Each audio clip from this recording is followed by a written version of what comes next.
तो बताइएगा संविधान के सवाल क्या है, संविधान के किस अनुच्छेद के अंतर्गत राज्यसभा को अखिल भारतीय सेवा बनाने की शक्ति है? Under which article can Rajya Sabha create an all India service? जल्दी से बताए, आर्टिकल 249, आर्टिकल 312, आर्टिकल 320 या फिर आर्टिकल 323? कमेंट करिए फटाक से सभी लोग, कौन सा ऑप्शन सही है? ए ऑप्शन सही है, बी, सी या फिर डी? कमेंट करिए, जल्दी जल्दी कमेंट करते चलिए सभी लोग, जल्दी से कमेंट करिए। सभी लोग ऑलरेडी पढ़ चुके होंगे ये सब बेसिक चीजें जो इसमें लिखा हुआ है आपका। हमें पता है कि कॉन्स्टिट्यूशन ऑफ इंडिया में टोटल 25 पार्ट्स है प्रेजेंट टाइम में। टोटल कितने भाग है? 25 भाग है भारत के संविधान में, जिसमें हम बात करते हैं पार्ट 14 में। पार्ट 14 में बात करेंगे तो पार्ट 14 में जो है आपका आर्टिकल, पार्ट 14 जो है आर्टिकल 308 से लेकर के आर्टिकल 323 तक है। कहां से लेकर के?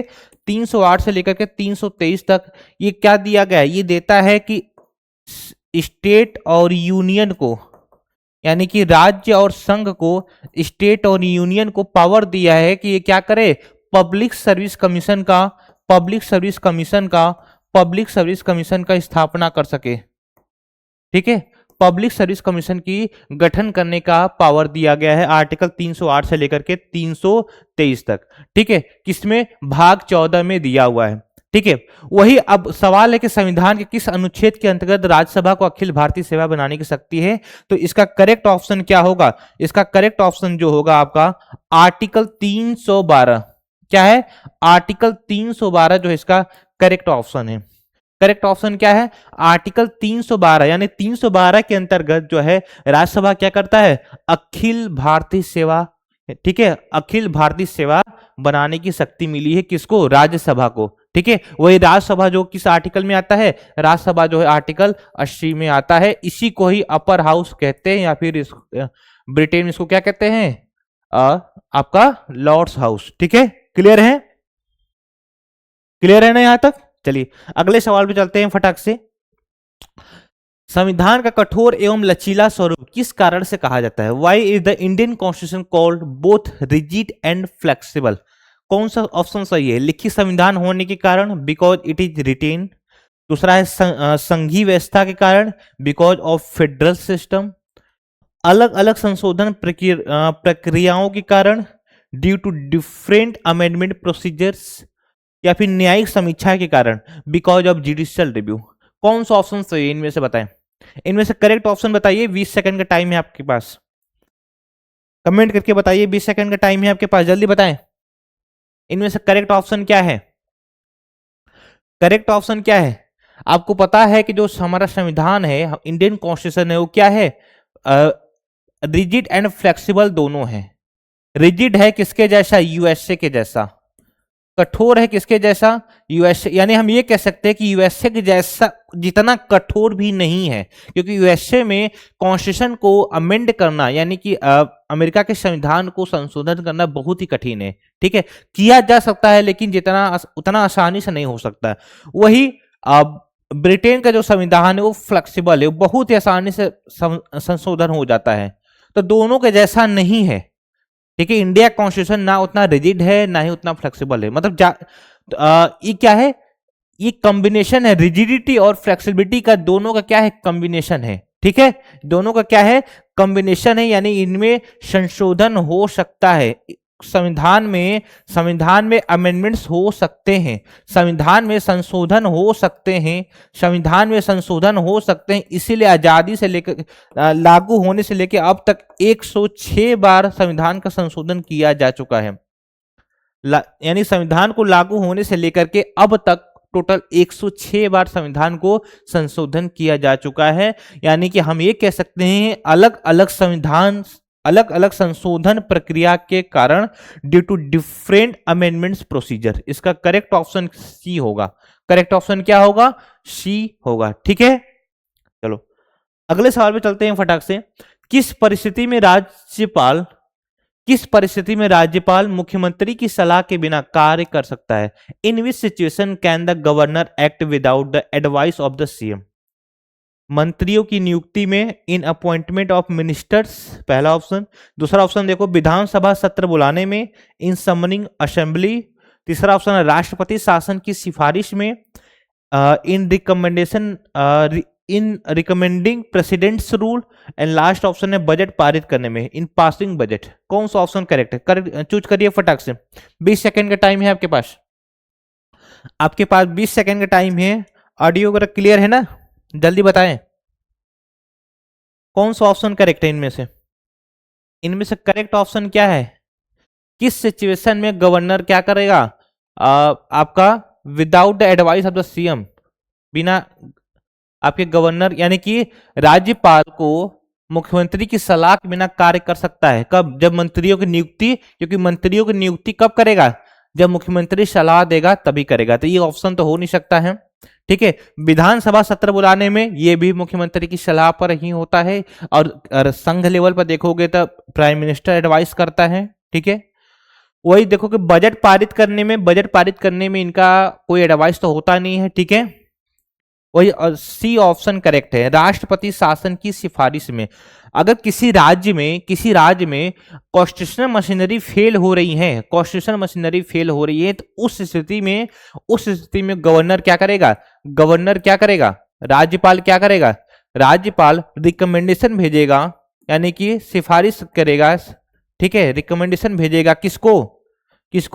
प्रेसिडेंट को, राष्ट्रपति को, कि हाँ यहां पर कॉन्स्टिट्यूशन मशीनरी फेल हो रही है, संविधान का उल्लंघन हो रहा है, तो क्या करो आप? प्रेसिडेंट रूल लगा दो। क्या लगा दो? आर्टिकल 356 का यूज करो। किसका? आर्टिकल 356 का यूज करो। कौन कहता है? कौन रिकमेंडेशन भेजेगा? गवर्नर, राज्यपाल। यही गवर्नर क्या होता है? Agent of union. ये क्या होता है? संघ का एजेंट है, एक तरीके से संघ का एजेंट के तौर पर काम करता है। ये फेडरलिज्म के कॉन्सेप्ट पे काम करता है। वही गवर्नर का जो पोस्ट है आपका कनाडा के संविधान से लिया गया है। कहां से? कनाडा के संविधान से लिया गया है। और ये भारत के संविधान में भाग 6, कहां पे? भाग 6 में आर्टिकल 153 से लेकर के आर्टिकल 162 तक दिया गया है। इसके बारे में आर्टिकल 153 से लेकर के आर्टिकल 162 तक गवर्नर के बारे में दिया गया है। तो कौन सा ऑप्शन सही होगा? ऑप्शन सी इसका करेक्ट है, ठीक है। आगे चलते हैं अगले सवाल पे। भारत में संघीय न्यायालय फेडरल कोर्ट की स्थापना कब हुई थी? When was the federal court established in India? 1935, 1937, 1947 या फिर 1950? आपके पास 10 सेकंड का टाइम है, फटाक से कमेंट करिए, आसान सा सवाल है, जल्दी से बताएं कौन सा ऑप्शन सही है। कमेंट करिए भाई, कौन सा ऑप्शन सही है?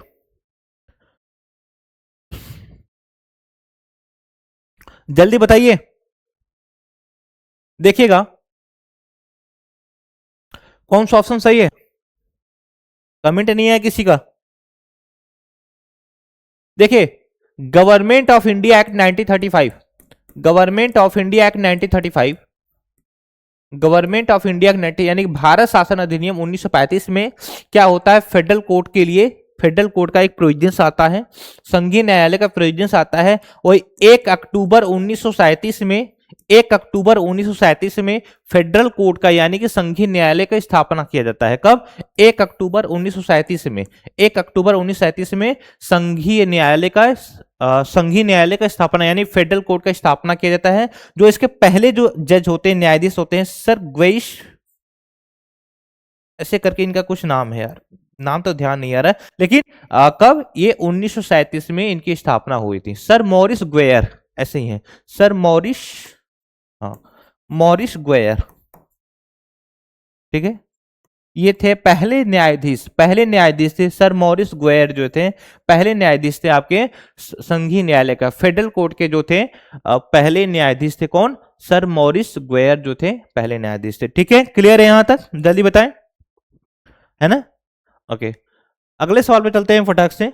अगला सवाल क्या है? संविधान के किस भाग में आपातकाल से संबंधित वित्तीय प्रावधान है? Financial emergency provisions are given in which part? जल्दी बताएं, संविधान के किस भाग में आपातकाल से संबंधित वित्तीय प्रावधान है?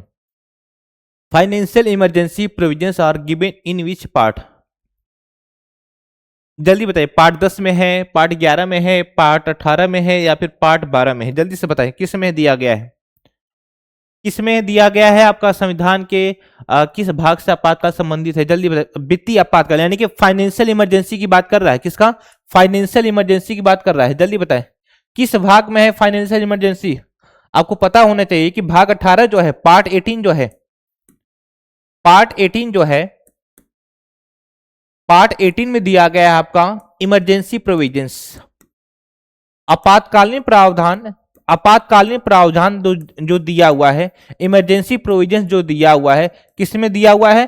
पार्ट 18 में दिया हुआ है। आर्टिकल 352 से लेकर के, आर्टिकल 352 से लेकर के आर्टिकल 360 तक दिया गया है। कहां से कहां तक? आर्टिकल 352 से लेकर के आर्टिकल 360 तक दिया हुआ है। ठीक है, आर्टिकल 352 से लेकर के 360 तक दिया गया है इमरजेंसी प्रोविजंस, यानी कि आपातकालीन प्रावधान किस में दिया हुआ है? आर्टिकल 352 से लेकर के 360 तक। वही देखेंगे आर्टिकल 352 में जो दिया हुआ है आपका राष्ट्रीय आपातकाल के बारे में दिया गया है, नेशनल इमरजेंसी के बारे में दिया गया है। किसके बारे में? नेशनल इमरजेंसी के बारे में दिया गया है, जो कि भारत में अब तक 3 बार लग चुका है। कितने बार? 3 बार लग चुका है। कब? पहली बार 1962 में लगा था, इंडिया चाइना वार में। दूसरी बार 1971 में लगा था, इंडिया पाकिस्तान वार में। और तीसरी बार लगा था 1975 में, जब इंटरनल डिस्टर्बेंस हो रहा था हमारे देश में इंदिरा गांधी जी की सरकार में, जो कि आपका लगभग 2 सालों के लिए इमरजेंसी लगा था, नेशनल इमरजेंसी। इस दौरान 1975 यानी इस दौरान आपके देखिए इमरजेंसी के दौरान क्या होता है, इमरजेंसी के दौरान क्या होता है कि आपके फंडामेंटल राइट्स यानी मौलिक अधिकार क्या होते हैं? सस्पेंड कर दिए जाते हैं। इमरजेंसी के दौरान मौलिक अधिकार सस्पेंड कर दिए जाते हैं। लेकिन वही 1975 में आर्टिकल 20 और 21 भी सस्पेंड हो गए थे। आर्टिकल 20 और 21 भी सस्पेंड हो गए थे। लेकिन वही 44वें संविधान संशोधन 1978 में क्या होता है, 1978 में क्या होता है कि आपका जो है यहां पर अब यहां पर लॉ बन जाता है कि किसी भी हालत में आर्टिकल 20 और 21 सस्पेंड नहीं होंगे। आर्टिकल 20 एंड 21 सस्पेंड नहीं होंगे। आपके मौलिक अधिकार सस्पेंड हो सकते हैं सिवाय आर्टिकल 20 और 21 को छोड़ करके। क्लियर है? यहां तक क्लियर है ना? क्या आवाज क्लियर है ना? एक बार बताइएगा, साउंड वगैरह क्लियर है ना? एक बार चेक कर लेते हैं, साउंड तो आ नहीं रहा इसका। तो आर्टिकल 20 एंड 21 जो है आपका क्या है? सस्पेंड नहीं हो सकता है किसी भी हालत में।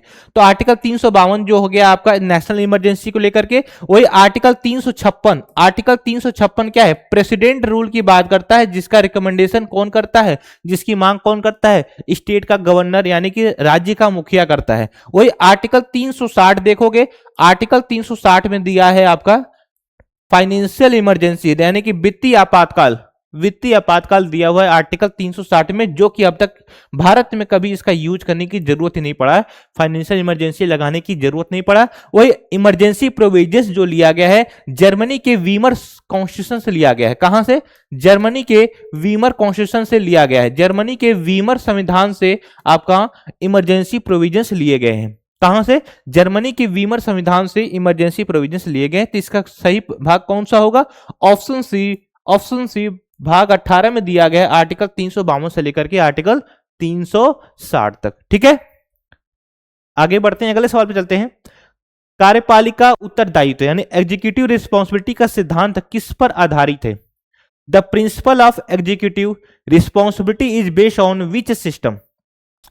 कौन सा सही है? राष्ट्रपति प्रणाली, प्रेसिडेंशियल सिस्टम, संसदीय प्रणाली, पार्लियामेंट्री सिस्टम, संघीय प्रणाली, फेडरल सिस्टम, या फिर न्यायिक प्रणाली, जुडिशियल सिस्टम? कौन सा ऑप्शन सही है? जल्दी से कमेंट करके बताइए, कमेंट करके बताएं कौन सा ऑप्शन सही है। आपके कमेंट का वेट कर रहा हूं मैं, किसी का कमेंट जल्दी नहीं आ रहा है, जल्दी बताएं कमेंट क्या है, मतलब कौन सा ऑप्शन सही है इनमें से? कार्यपालिका उत्तरदायित्व यानी एग्जीक्यूटिव रिस्पॉन्सिबिलिटी की बात कर रहा है, एग्जीक्यूटिव रिस्पॉन्सिबिलिटी की बात कर रहा है। सभी को पता होनी चाहिए कि भारत जो है, इंडिया ने अडॉप्ट किया है पार्लियामेंट्री डेमोक्रेसी। कौन सा सिस्टम किया है? Parliamentary form of government adopt किया है। पार्लियामेंट्री यानी संसदीय प्रणाली वाली सरकार को हमने अडॉप्ट किया है, पार्लियामेंट्री डेमोक्रेसी को अडॉप्ट किया है, जो कि ब्रिटेन के संविधान से लिया गया है। कहां से? ब्रिटेन के कॉन्स्टिट्यूशन से ये प्रोविजंस लिए गए हैं पार्लियामेंट्री डेमोक्रेसी का। कहां से लिया गया है? ब्रिटेन के कॉन्स्टिट्यूशन से पार्लियामेंट्री डेमोक्रेसी का प्रोविजंस लिया गया है। ठीक है, और पार्लियामेंट्री डेमोक्रेसी में ये होता है कि जो कार्यपालिका है वो विधायिका के प्रति उत्तरदायित्व होगी, यानी कि जो एग्जीक्यूटिव है वो क्या करेगी? लेजिस्लेटिव को क्या करेगी? रिस्पॉन्सिबल होगी। यानी कि एक स्लोगन है, executive is responsible to the legislative, executive is responsible to the legislative, is responsible to the legislative, यानी कि कार्यपालिका क्या करेगी? विधायिका के प्रति जवाबदेही होगी। रिस्पॉन्सिबल टू द लेजिस्लेटिव, कार्यपालिका क्या होगी? विधायिका के प्रति जवाबदेही होगी।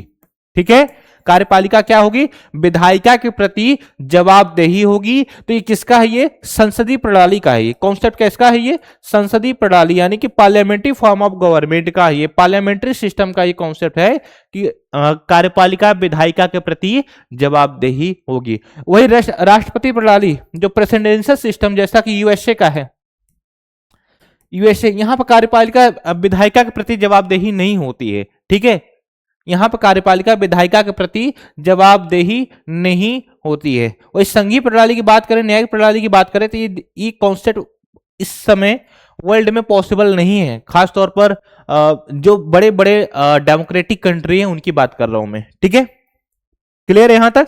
जल्दी बताएं, आगे बढ़ते हैं अगले सवाल पे। तो इसका ऑप्शन बी करेक्ट है। चलिए, भारत में किस संस्था को संविधान की अंतरात्मा कहा जाता है?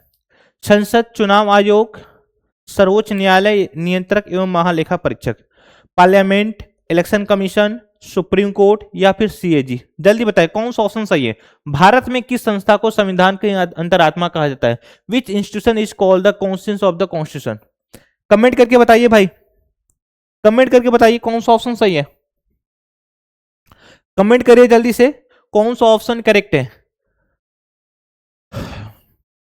किस इंस्टीट्यूशन को, किस संस्था को कॉन्स्टिट्यूशन ऑफ द कॉन्स्टिट्यूशन कहा जाता है? जल्दी से बताएं, किसको संविधान का अंतरात्मा कहा जाता है? किसे संविधान का अंतरात्मा कहा जाता है? देखिएगा, आप जल्दी से कमेंट करिए, 10 सेकंड का टाइम है आपके पास, जल्दी से कमेंट करिए फटक से। देखिएगा, जो सुप्रीम कोर्ट होता है, जो सुप्रीम कोर्ट है, ठीक है, ये एपेक्स कोर्ट है, ये सर्वोच्च न्यायालय, ठीक है, ये सर्वोच्च न्यायालय सुप्रीम कोर्ट जो है एपेक्स कोर्ट है। इसका काम ही है, ये गार्जियन ऑफ द कॉन्स्टिट्यूशन कहते हैं, इसको संविधान का संरक्षक कहा जाता है, संविधान का संरक्षक कहा जाता है, गार्जियन ऑफ द कॉन्स्टिट्यूशन है। इसको क्या है, ये क्या करता है? आर्टिकल 13 का प्रयोग करके, आर्टिकल 13 का प्रयोग करके, आर्टिकल 13 का प्रयोग करके ये क्या करता है? न्यायिक समीक्षा, क्या करता है? न्यायिक समीक्षा करता है। न्यायिक समीक्षा का मतलब होता है doctrine of judicial review, doctrine of judicial review का कॉन्सेप्ट, यानी कि डॉक्ट्राइन ऑफ जुडिशियल रिव्यू आपका, यानी कि जुडिशियल रिव्यू न्यायिक समीक्षा ये करता है, आर्टिकल 13 का प्रयोग करके न्यायिक समीक्षा ये करता है। यानी ये देखता है कि कोई भी कानून, कोई भी एक्शन, यानी any law, any order, any action, कोई भी आदेश, कोई भी कानून, कोई भी नियम किसी भी अथॉरिटी द्वारा बनाई जाती है, अगर वो संविधान के भाग 3 का पार्ट 3 का वायलेशन करती है तो इस कोर्ट के पास ये पावर है कि उसको नल एंड वाइड कर दे। कोर्ट के पास वो पावर है कि उसे क्या करे? नल एंड वाइड करने की राइट्स दी हुई है। ठीक है, आर्टिकल 13। वही सुप्रीम कोर्ट को पास पावर है आर्टिकल 32।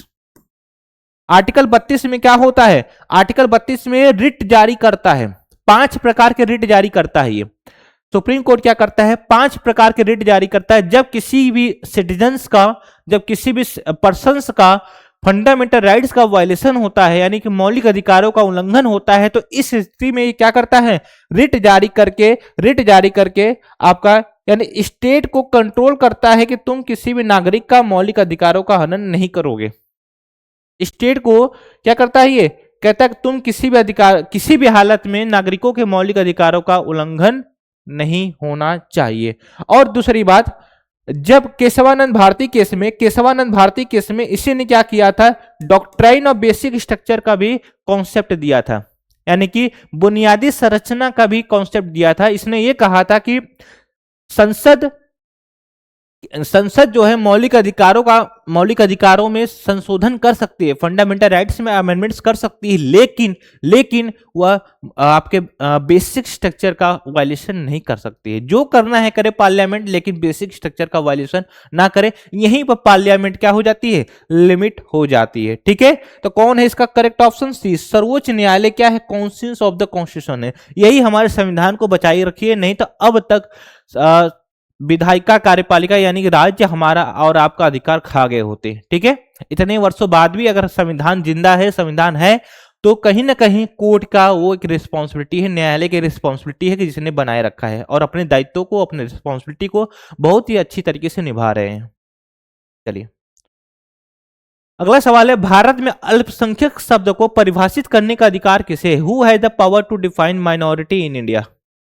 भारत में अल्पसंख्यक शब्द को परिभाषित करने का अधिकार किसे? Who has the power to define minority in India? Parliament को है, प्रेसिडेंट को है, सुप्रीम कोर्ट को है, या फिर सेंट्रल गवर्नमेंट को है? संसद को है, राष्ट्रपति को, सर्वोच्च न्यायालय को, या फिर केंद्र सरकार को है? कमेंट करके बताइए फटाक से, जल्दी से कमेंट करिए कौन सा ऑप्शन सही है।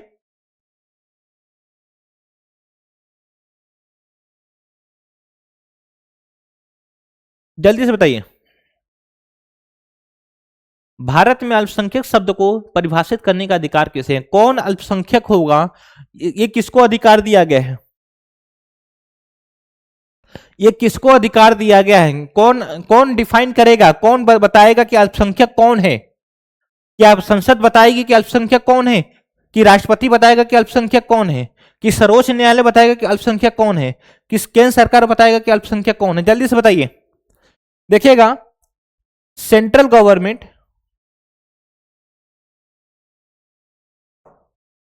एक minute, national commission for minorities,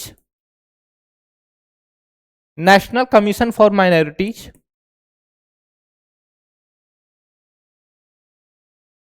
NCM जो माइनॉरिटीज, 1992 में ये पावर देता है किसको? सेंट्रल गवर्नमेंट को, केंद्र सरकार को, कि हाँ ये बताने का कि देश यानी कि अल्पसंख्यक शब्द को, अल्पसंख्यक है कौन, क्या भाषा के आधार पर जहां कुछ क्षेत्रों में जहां पर कमी है लोगों की, वो अल्पसंख्यक कहलाएंगे, या फिर जो रिलीजन के बेस पर अल्पसंख्यक कहलाएंगे, वो बताने का जो कर्तव्य हो, रिस्पॉन्सिबिलिटी किसकी है? कौन डिफाइन करेगा? सेंट्रल गवर्नमेंट यानी केंद्र सरकार करता है। कौन करता है? केंद्र सरकार की रिस्पॉन्सिबिलिटी है। ठीक है, आगे चलते हैं। भारत में किस संवैधानिक पद के लिए न्यूनतम आयु 35 वर्ष निर्धारित है? For which constitution post in the for which constitution post is the minimum age fix eight 35 years? जल्दी बताएं। लोकसभा सदस्य, मेंबर ऑफ लोकसभा, या फिर राज्यसभा सदस्य के लिए, या फिर राष्ट्रपति के लिए, या फिर राज्यपाल के लिए? कौन सा ऑप्शन करेक्ट है? जल्दी चूज करिए, करेक्ट ऑप्शन बताएं फटाक से।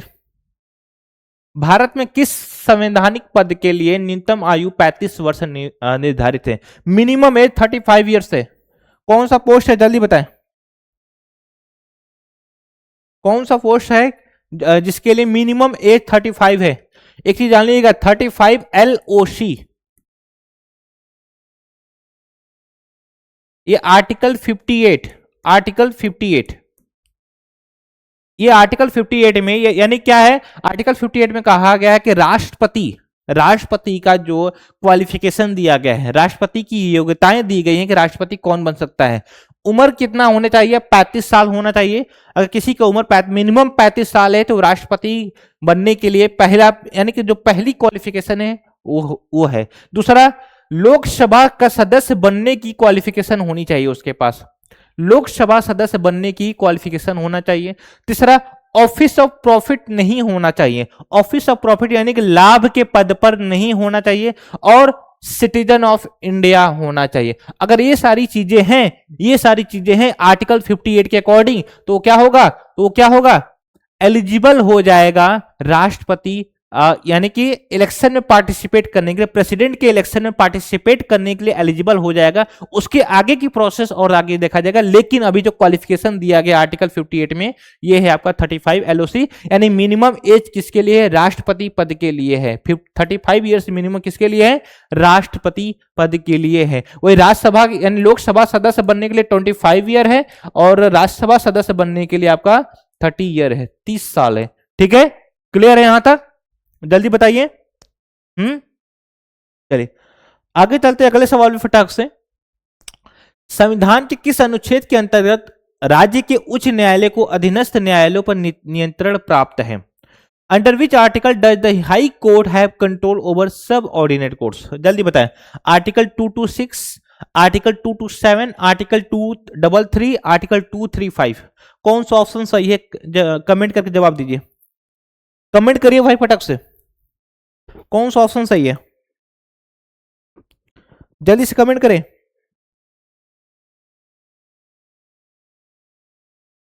कौन सा ऑप्शन सही है?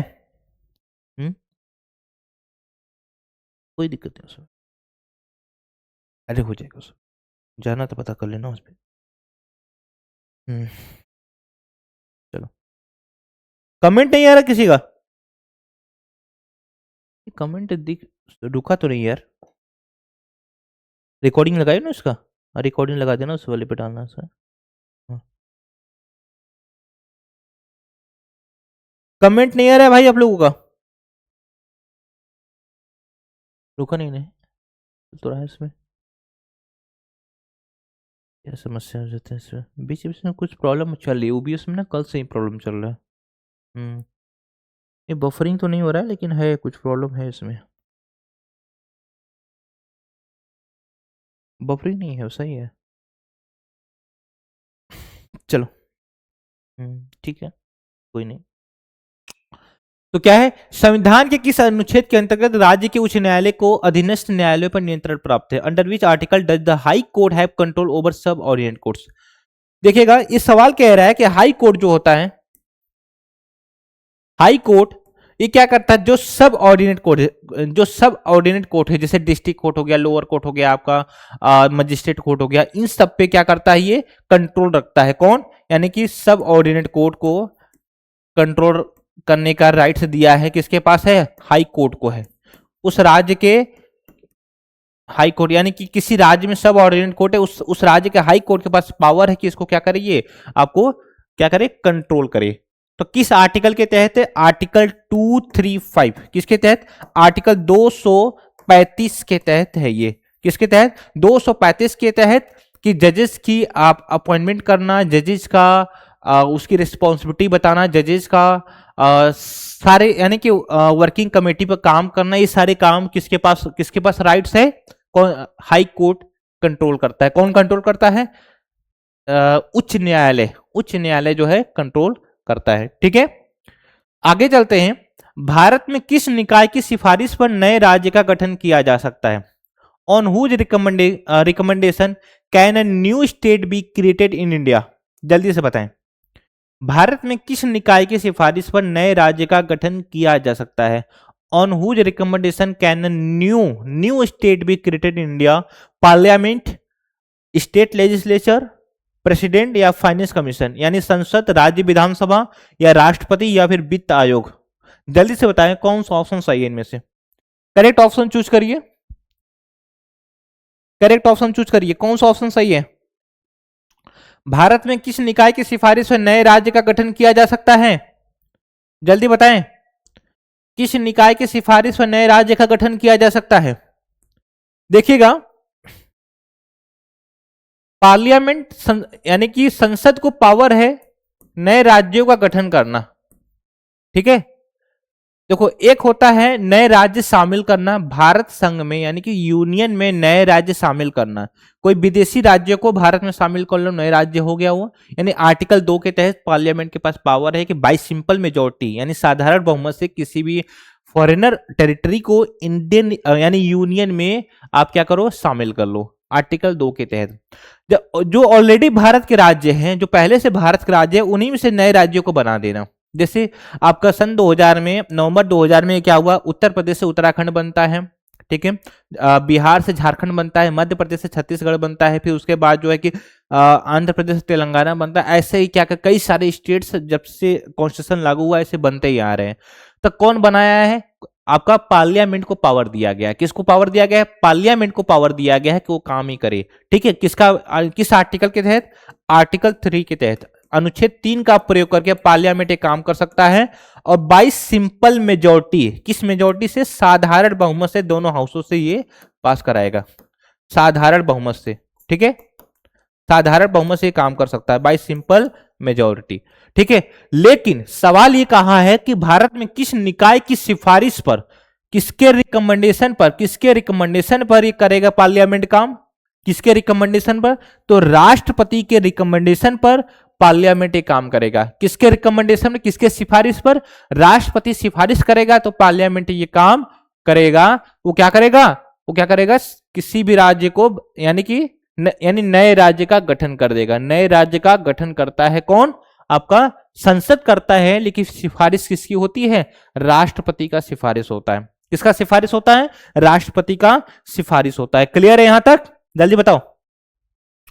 अगले सवाल में फटाक से चलते हैं। कह रहा है विश्वास प्रस्ताव, कॉन्फिडेंस मोशन का उद्देश्य क्या होता है? What is the purpose of a confidence motion? जल्दी से बताएं। सरकार को गिराना, टू रिमूव द गवर्नमेंट। सरकार का समर्थन साबित करना, to prove majority of the government. सरकार को, ठीक है, विपक्ष को बोलने का अवसर देना, to give opportunity to opposition. या बजट पारित करना, टू पास द बजट। कौन सा ऑप्शन सही है? जल्दी बताएं। कॉन्फिडेंस मोशन का उद्देश्य क्या होता है? कमेंट करिए फटाक से, कमेंट करिए। कॉन्फिडेंस मोशन का उद्देश्य क्या होता है? आपको पता है पार्लियामेंट में कई सारे मोशंस चलते हैं, जहां पर बिल को पास करने के लिए मोशंस लिखा जाता है। ठीक है, बजट के दौरान कई सारे मोशंस चलते हैं। ठीक है, और तो कॉन्फिडेंस मोशन क्या होता है? देखिए, कॉन्फिडेंस मोशन आता ही है, यानी कॉन्फिडेंस मोशन इसलिए आता है, यानी उद्देश्य प्रस्ताव का उद्देश्य ये होता है, कॉन्फिडेंस मोशन का उद्देश्य ये होता है कि वो क्या करे? चेक करे कि गवर्नमेंट के पास मेजोरिटी है कि नहीं, गवर्नमेंट के पास बहुमत है कि नहीं। ठीक है, और ये लाता कौन है? कॉन्फिडेंस मोशन को लाता कौन है? विश्वास प्रस्ताव को लाता कौन है? मतलब नो कॉन्फिडेंस मोशन चेक करता है कि गवर्नमेंट के पास मेजोरिटी है कि नहीं। अगर नो कॉन्फिडेंस मोशन पास हो गया, बढ़ गया, तो यानी गवर्नमेंट गिर जाएगी, यानी गवर्नमेंट के पास मेजोरिटी नहीं। ये फेल हो जाता है, यानी गवर्नमेंट के पास मेजोरिटी है। तो सरकार का यानी कि कॉन्फिडेंस मोशन आता है, यानी सरकार क्या करती है? अपना समर्थन साबित करने के लिए विश्वास प्रस्ताव ले आती है। अब या फिर अपने पार्टी का या फिर कोalition में है तो सभी क्या करते हैं? गवर्नमेंट के सपोर्ट में क्या करते हैं? वोट करते हैं। क्या करते हैं? वोट करते हैं। किसके सपोर्ट में? गवर्नमेंट के सपोर्ट में। यानी कॉन्फिडेंस मोशन आपका किस लिए आता है? ताकि सरकार साबित कर सके कि उसके पास क्या है? मेजोरिटी है। ओके, ठीक है। वही नो कॉन्फिडेंस मोशन करेगा तो बोलेगा कि अपोजिशन चेक करना चाह रहे हैं कि गवर्नमेंट के पास मेजोरिटी है कि नहीं। वो सीधा उसका कहना है कि गवर्नमेंट के पास मेजोरिटी नहीं है, इसलिए नो कॉन्फिडेंस मोशन लाया जाता है। ठीक है, चलो। संविधान के किस अनुसूची में शपथ प्रतिज्ञा के प्रारूप दिए गए हैं? Which schedule contain the forms of oath and affirmations? जल्दी बताएं। तीसरी अनुसूची, चौथी अनुसूची, पांचवी अनुसूची या फिर छठी अनुसूची? कौन सा शेड्यूल्स में दिया गया है? कमेंट करिए फटाक से, कमेंट करके बताइए कि कौन से अनुसूची में किस शेड्यूल में शपथ ओथ एंड अफर्मेशन के बारे में है। ओथ एंड अफर्मेशन दिया गया है। एक चीज जान लीजिएगा, ओथ एंड अफर्मेशन जो अनुसूची में दिया गया है, वो इस अनुसूची में किसका किसका नहीं दिया गया? राष्ट्रपति का नहीं दिया गया है, राष्ट्रपति का नहीं दिया गया है, राज्यपाल का नहीं दिया गया है, और उपराष्ट्रपति का भी नहीं दिया गया है। इनका किसी अनुसूची में शपथ नहीं है। इनका शपथ किसमें है? आर्टिकल्स में है। आर्टिकल्स में है इनके शपथ के बारे में। इनका शपथ किस में दिया गया है? किसी आर्टिकल्स में दिया गया है। वही मिनिस्टर हो गया, काउंसिल ऑफ मिनिस्टर यानी कि जो मंत्री परिषद हो गया, चाहे प्रधानमंत्री, कोई भी मंत्री पद हो, चाहे राज्यों में मंत्री पद हो, सबकी शपथ के बारे में तीसरी अनुसूची में दिया गया है, थर्ड शेड्यूल में दिया गया है। किस में दिया गया है? तीसरी अनुसूची में सभी के शपथ के बारे में दिया गया है। ठीक है, सभी के शपथ के बारे में किस में दिया गया है? तीसरी अनुसूची में दिया गया है, थर्ड शेड्यूल में दिया गया है। ठीक है, चलो आगे अगले सवाल पे चलते हैं फटाक से। भारत में किस स्थिति में राष्ट्रपति अपनी विवेकाधीन शक्ति का प्रयोग करता है? In which situation does the president use discretionary power? जल्दी से बताएं, भारत में किस स्थिति में राष्ट्रपति अपनी विवेकाधीन शक्ति का प्रयोग करता है? In which situation does the president use discretionary power? मंत्रियों की नियुक्ति में यानी अपॉइंटमेंट ऑफ मिनिस्टर्स, या अध्यादेश जारी करना, प्रमलगेटिंग ऑर्डिनेंसेस, या त्रिशुंक लोकसभा में प्रधानमंत्री की नियुक्ति, अपॉइंटमेंट ऑफ पीएम इन हंग लोकसभा, या बजट को मंजूरी देना, या अप्रूविंग द बजट? जल्दी से बताएं कौन सा ऑप्शन सही है, इनमें से कौन सा ऑप्शन करेक्ट है? कमेंट करके बताइए, जल्दी से बताएं कमेंट करके कौन सा ऑप्शन सही है। भारत में किस स्थिति में राष्ट्रपति अपनी विवेकाधीन शक्ति का प्रयोग करता है? कमेंट करिए फटक से। भारत में किस स्थिति में राष्ट्रपति अपनी विवेकाधीन शक्ति का प्रयोग करता है? जल्दी बताएं कौन सा ऑप्शन सही है। जैसे पहला ऑप्शन दिया है मंत्रियों की नियुक्ति, मंत्रियों की नियुक्ति करते समय राष्ट्रपति अपनी विवेकाधीन डिस्क्रिशनरी पावर यूज नहीं करता है। क्यों? क्योंकि मंत्रियों की नियुक्ति राष्ट्रपति जो करता है प्राइम मिनिस्टर की यानी कि एडवाइस पर करता है, प्रधानमंत्री की सलाह पर ही मंत्रियों की नियुक्ति करता है। ठीक है, प्रधानमंत्री के सलाह पर ही मंत्रियों का नियुक्ति किया जाता है, नियुक्ति करता है राष्ट्रपति। ठीक है, ठीक है, तो बजट को मंजूरी देना राष्ट्रपति के पास, ये क्या करता है? बजट को मंजूरी जरूर देता है, लेकिन इनके पास वो अधिकार नहीं कि उसको मना कर सके। ठीक है, इनके पास वो अधिकार नहीं है। इसका करेक्ट ऑप्शन बी हो गया, अध्यादेश जारी करता है।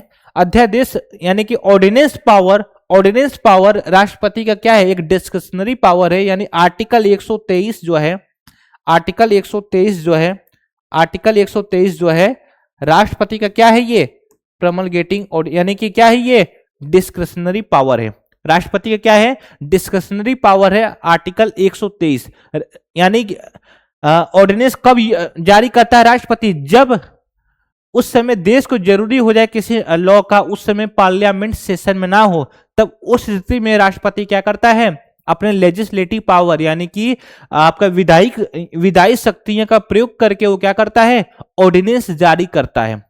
और जब भी पार्लियामेंट सेशन में आती है, इसको जल्द से जल्द उसको पार्लियामेंट से पास कराना पड़ता है। ओके, ठीक है, अगले सवाल पे चलते हैं फटाक से। अगला सवाल है, कार्यपालिका आदेश, एग्जीक्यूटिव ऑर्डर किसके नाम से जारी किए जाते हैं? Executive orders are issue in whose name? प्रधानमंत्री, राष्ट्रपति, संबंधित मंत्री, या फिर संसद? जल्दी बताएं।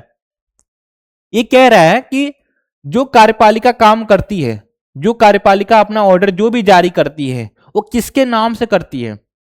ठीक है, किसके नाम से करती है? तो जल्दी बताएं किसके नाम से करेगी? प्रधानमंत्री के नाम से करेगी, राष्ट्रपति के नाम से करेगी, या मिनिस्टर्स के नाम से करेगी, या फिर पार्लियामेंट के नाम से करेगी? कमेंट करके बताइए फटक से, किसके नाम से करता है?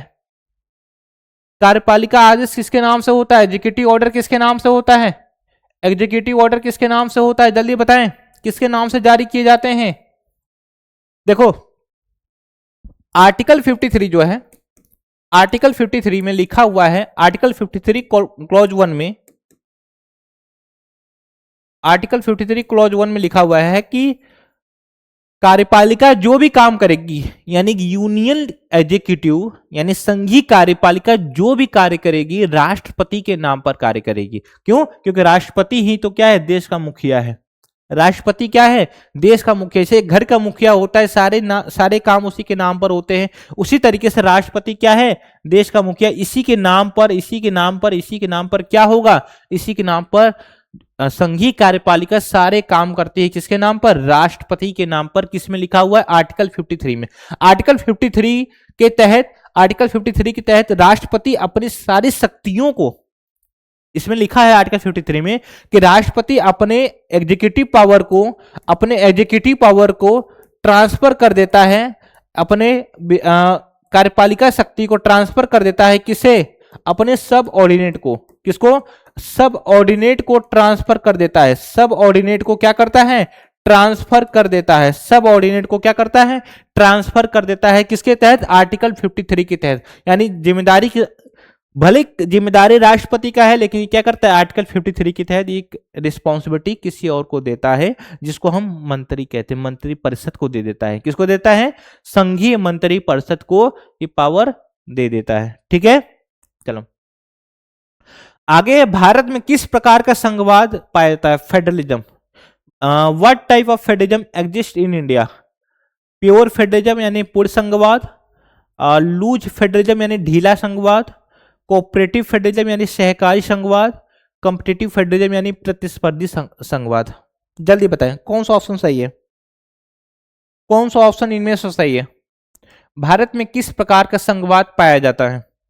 भारत में किस प्रकार का संघवाद पाया जाता है? जल्दी से कमेंट करके बताइए। देखिएगा, जो फेडरलिज्म की बात कर रहा है, इंडिया में कहा जाता है कि कई सारे अर्ध संघवाद है। कैसा है? अर्ध यानी क्वासाई फेडरलिज्म है। कैसा है? क्वासाई फेडरलिज्म है। यानी इसका यह मतलब है कि हमारा खुद का कॉन्सेप्ट है, हमने किसी देश से ये लिया नहीं है। यहां पर क्या होता है? क्वासाई फेडरलिज्म मतलब होता है कि ये आपका यूनिटरी टिल्ट है।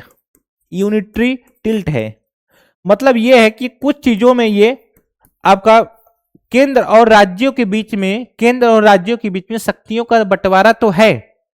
केंद्र और राज्यों के बीच में शक्तियों का बंटवारा तो है, लेकिन अधिकतर मामलों में ज्यादा जो है केंद्र की तरफ शक्तियां झुकी हुई हैं। जैसे जब इमरजेंसी लगेगा तो सारी शक्तियां किसके पास चली जाती हैं? केंद्र के पास चली जाती है। नागरिकता से संबंधित जो भी प्रावधान है, किसके पास राइट्स है? आपका केंद्र के पास राइट्स है कि किसे भारत को नागरिकता देनी है, किसे नहीं देना है। ठीक है, और इस संविधान को संशोधन करने की भी अधिकार किसको है? केंद्र के पास, संसद के पास है, न कि आपका असेंबली को है। ठीक है, तो यानी कैसा है ये?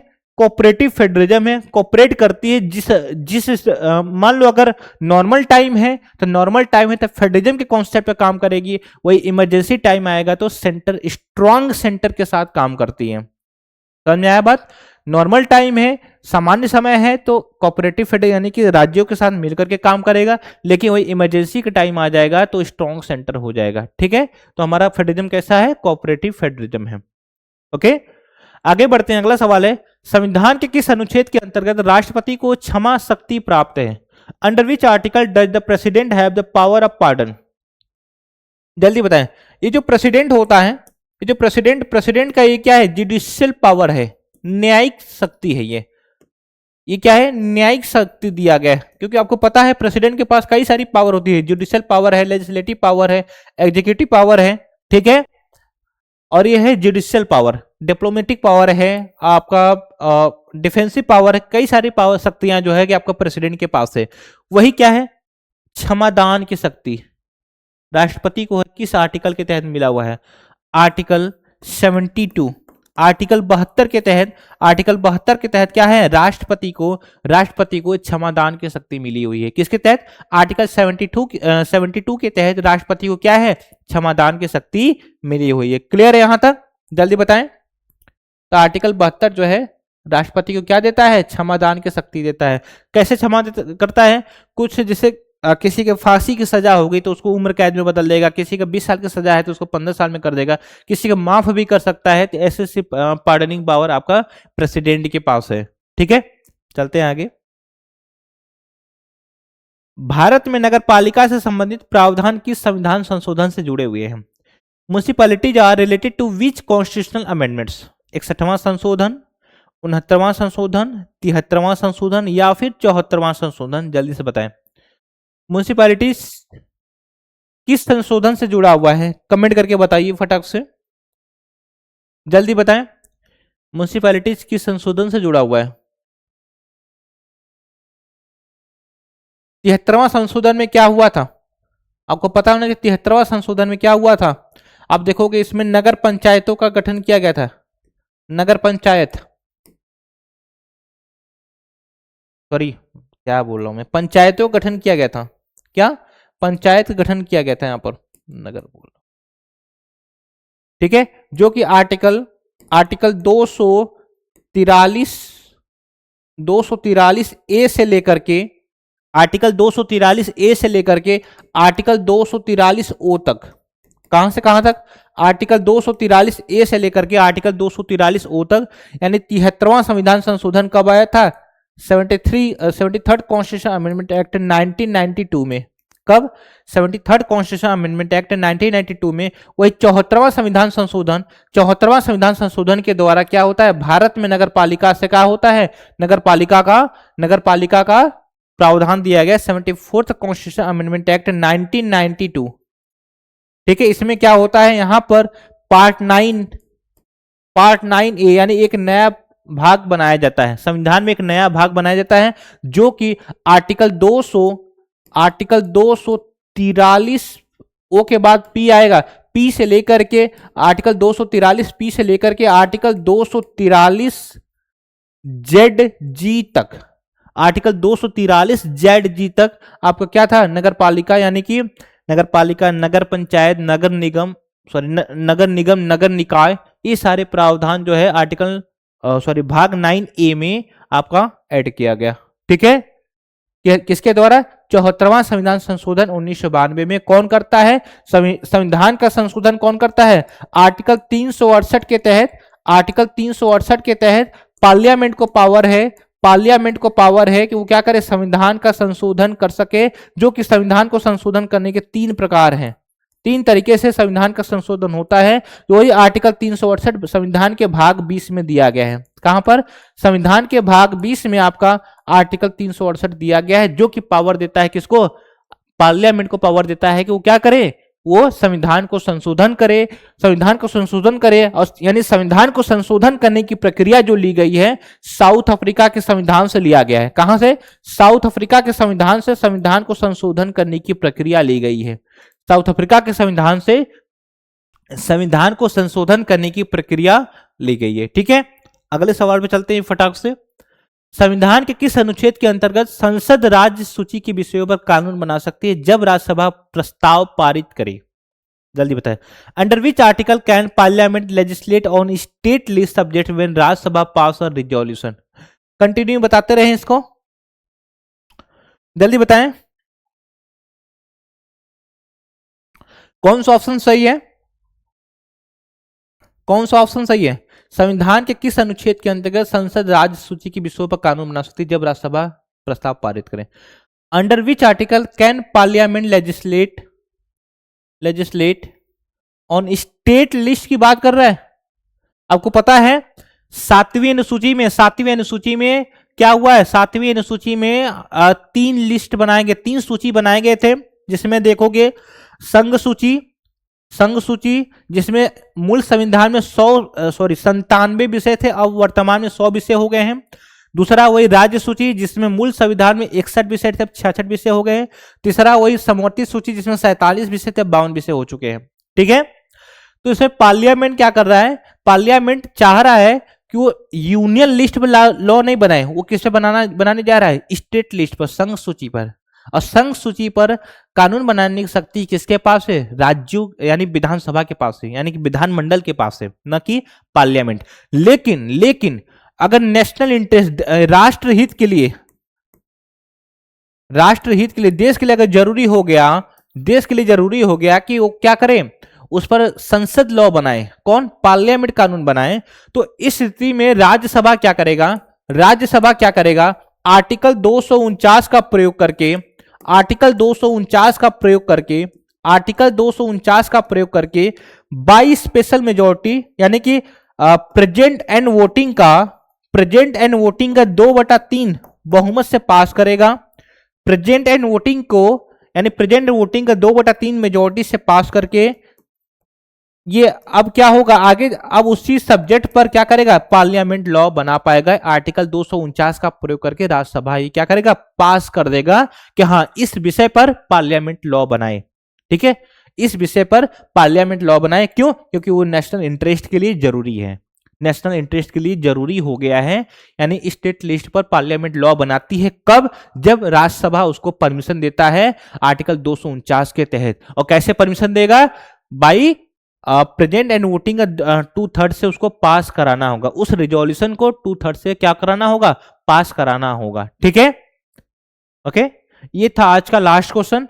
उम्मीद है कि आप लोगों को ये सेशन बहुत ही पसंद आया होगा। तो जितना हो सके इस सेशन को शेयर जरूर करिए और हमारे चैनल को सब्सक्राइब जरूर कर लीजिए और कमेंट करके बताइएगा इस सेशन कैसा लगा। मिलते हैं नेक्स्ट सेशन में। Thank you so much.